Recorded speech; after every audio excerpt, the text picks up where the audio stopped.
Hello. As you know, I'm going to try some new technology. I've done 3 previous videos. I'm trying to incorporate a way that I could get a lot of information into a short space. It won't affect any of the posts that I do, but I just thought that this might be a good way to get a lot of the news out there that's related to prophecy. I am CJ, or Am Not Ashamed, on the blog. So let's get started. I want to start with this article because Davos has been in the headlines and we know what's going on there. The Syria peace talks are not going so well. There's a lot of back and forth. Anyway, Iran is in the forefront after their deal with everyone to bring them into the world scene. Iran foreign minister, though, he says that the White House is wrong about the deal that they struck. They did not agree to dismantle anything. Foreign Minister Zarif of Iran said on CNN that the White House is getting the nuclear deal wrong and that they don't have to give up anything. He said the White House version both underplays the concessions and overplays Iranian commitment, and I'm not interested in that. I'm simply saying we don't all stick to what we agreed. Why do we need to produce different texts? So there you have it. Zarif clarifies that what Iran has agreed to is to not enrich above 5%. We did not agree to dismantle anything. So they're going to still have everything in place. They're not going to have to dismantle any of their higher enrichment facilities. And I just thought that that was very strange, and it's kind of reminiscent of Daniel, where it talks about the 2 kings sit at the table and lie to each other. The next article that caught my attention, some of these were sent to me by a dear sister in Christ. But anyway, Japan tells the world to stand up to China or face the consequences. I find this kind of interesting.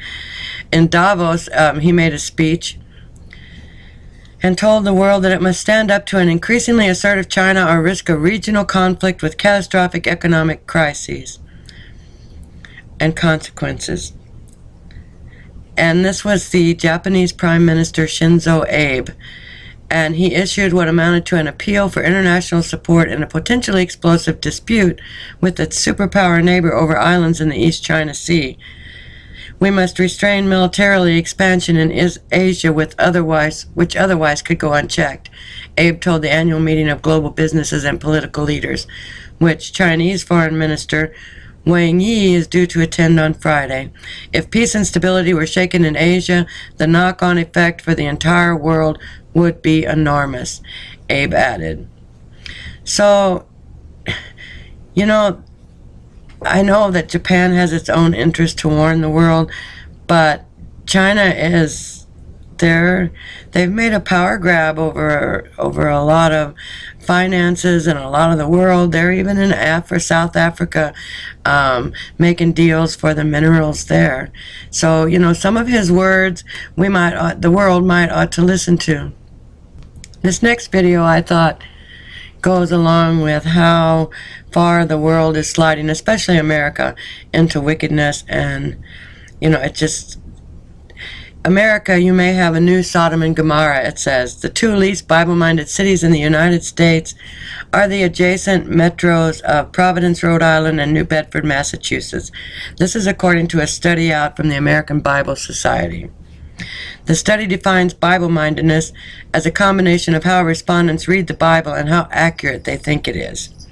I'm going to scroll on down here to the map so that they have laid out so you can see. The Bible Belt is not near what it used to be. They say the top #1 spot in the country is Tennessee, and their people in Tennessee. In fact, what I quote them as saying is, missionaries, there is no need to visit Tennessee because they are all Bible-minded. The next one is Springfield, Missouri, Roanoke, Virginia, Alabama, and Louisiana, which I found odd, but anyway. So the Bible Belt used to run right smack through the middle of the country. Did go as far as this even, but Cedar Rapids, Iowa is number 96, and Iowa used to be a big part of the Bible Belt, but in fact, I think they were one of the first ones to acknowledge gay marriage. I don't know. And I found it odd that San Francisco was 97, and that's the only, city in California that came through on the survey, but here you have it. America's Bible-mindedness. They did say that Albany, New York, or the New York region, came in the bottom, but not the very worst because of the Jewish population there. They didn't distinguish necessarily between the Bible and the Torah, so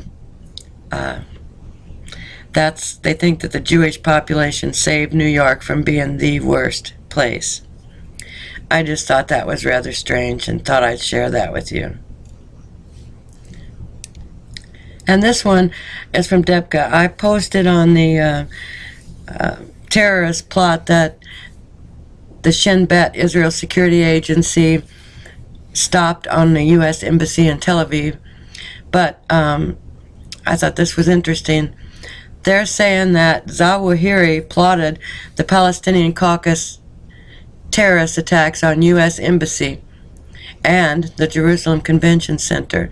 This was the first time Al-Qaeda leader Zawahiri was to take a personal hand in setting up attacks inside Israel, and its first attempt to use his operational ties for building mixed teams of jihadists from the Caucasus, the Gaza Strip, Syria, and local Palestinians, 2 from East Jerusalem and 1 from Jenin. I found this odd because, for a couple of reasons, but number one, they're uniting together, which we knew they would, to do away with their common enemy. It seems like the Shiites and the Sunnis and Hamas, and it's hard to keep track of all of them, are fighting each other, but there has been calls recently for them to unite and move to Israel. Specifically, jihad is in Jerusalem. Jerusalem is the address. Stop sending these people to Syria to die. Send them there.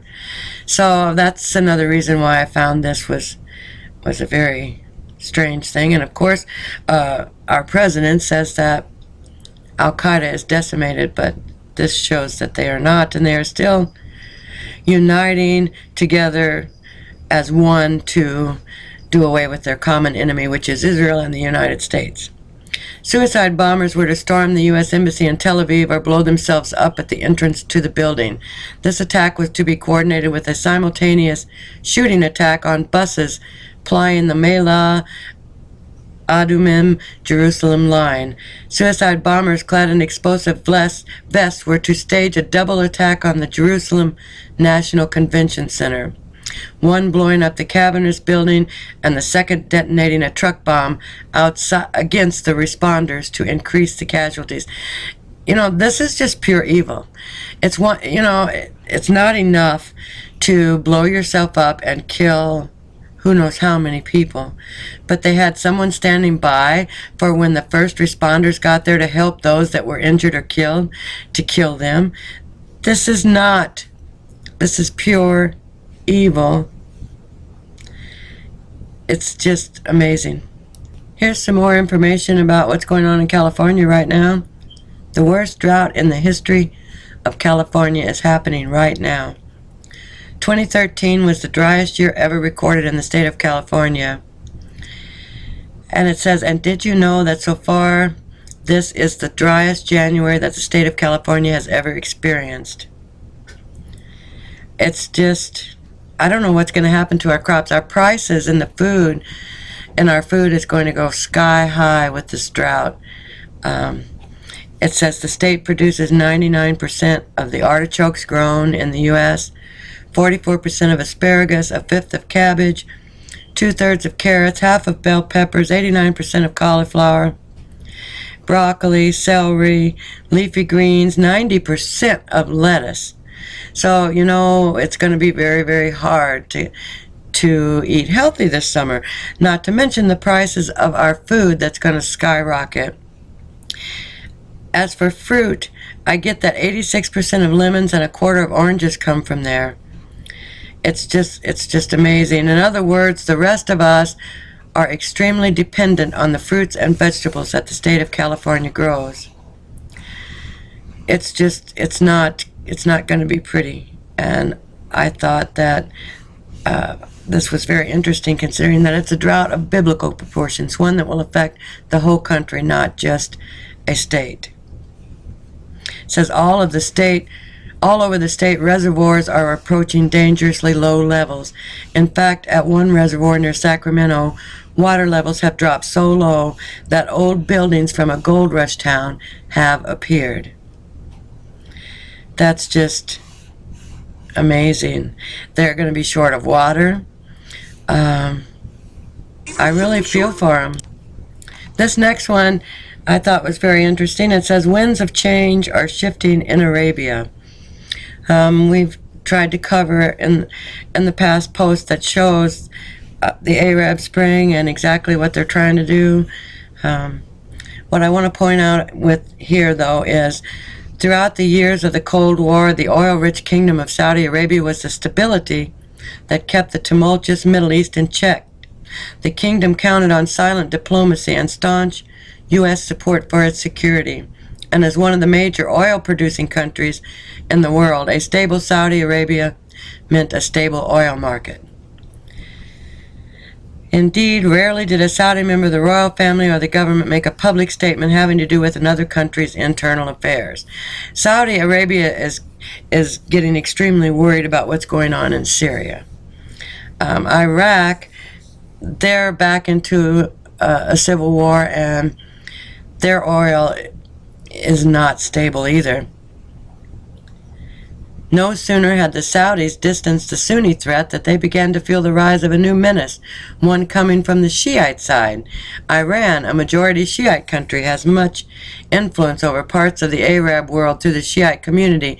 Animosity between the two sides goes back to the early days of Islam and disagreement over the succession to the Prophet.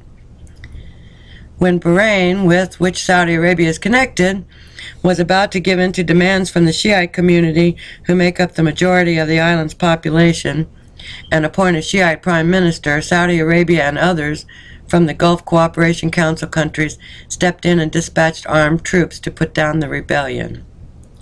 We haven't heard much from Bahrain lately, so I don't know, but this whole thing, I hate to say, is over control and oil and minerals. And as though to spite the Saudis even more, Bashar Assad announced on Monday that he would be a candidate in the upcoming presidential elections in Syria. You see, Saudi wants Assad to step down. They don't like Iran. In fact, they were very mad at the United States when we backed off from attacking Syria and deposing Assad. I just find this very interesting. But most of all, what concerned the Saudis and indirectly the international community more than anything else is what could happen to Saudi Arabia itself if the current trend of popular upheavals continues in the Middle East, and consequently what would happen to the stability in the production of oil. This article is more worried about oil and the production of oil, and of course we should be too, because the price will go skyrocket, and I expect that, plus the price of food. I expect our economy to do a nosedive this summer. But also what's most interesting about this is, it's a lot of the scholars, they think that Mystery Babylon is Saudi Arabia and Mecca. And when you read about it, it does sound kind of like that. It says that the world will hate her, and they will strip her naked and leave her laying in the street. And then we have the fall of Babylon. So, it's seeming more and more Saudi Arabia is surrounded by the Shiites, which hate the Sunnis. They fight amongst themselves, and it seems like the world powers, they are pitting them against each other again so that they can step in and have control. Which, in my opinion, and others, they are building their own Tower of Babel. The West and the leaders and the rulers of the world, they're trying to make it higher than God's laws and higher than the heavens. Actually, They are.